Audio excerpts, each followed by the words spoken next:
વિજય ડોબરિયા, પ્રમુખ શ્રી સદભાવના વૃદ્ધાશ્રમ. અત્યારે આમ તો ખરેખર વૃદ્ધાશ્રમ યોગ્ય નથી, ઘરે જ સાચવવા જોઈએ. પણ જેને દીકરા નથી, આખી જિંદગી કામ કર્યું છે, હવે રહેવા માટે મકાન નથી અને એ બીમાર પડે તો ક્યાં જાય. અમે આ ઉદ્દેશથી જ સદભાવના વૃદ્ધાશ્રમની શરૂઆત કરી હતી.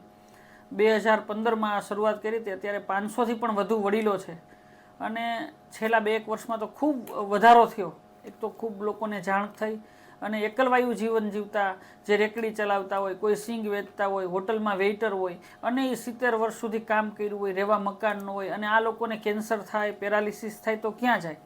તો આખા ગુજરાતમાંથી, આખા ભારતમાંથી ખૂબ વડીલો આવે છે અને એટલે જ અત્યારે અમારી પાસે જે છે એ વૃદ્ધાશ્રમ ફૂલ થઈ ગયું. તો અમે એક મોટું નવું 2000 વડીલો માટેનું બનાવીએ છીએ કે આવતા સમયમાં અત્યારે 500 વડીલો છે પણ 3-4 વર્ષમાં જ આ 2000થી પણ વધુ વડીલો થઈ શકશે અને અમારે કોઈને પણ ના ન પાડવી પડે એટલા માટે અમે 700 રૂમનો એક મોટો વૃદ્ધાશ્રમ પણ બનાવી રહ્યા છીએ.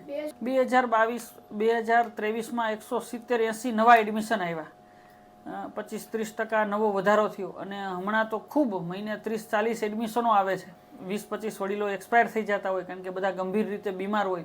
એટલે ખૂબ હમણાં આ નવો વૃદ્ધાશ્રમ બનાવી છે એના ખૂબ લોકોને જાણકારી થઈ એટલે પણ નવા એડમિશનો ખૂબ આવે છે અને ભવિષ્યમાં પણ આ બધા એડમિશનો અવતરીએ છતાં બધાને સાચવી શકીએ એના માટે અમે આ એક 2000 વડીલોનો 700 રૂમનો વૃદ્ધાશ્રમ તૈયાર કરી રહ્યા છીએ.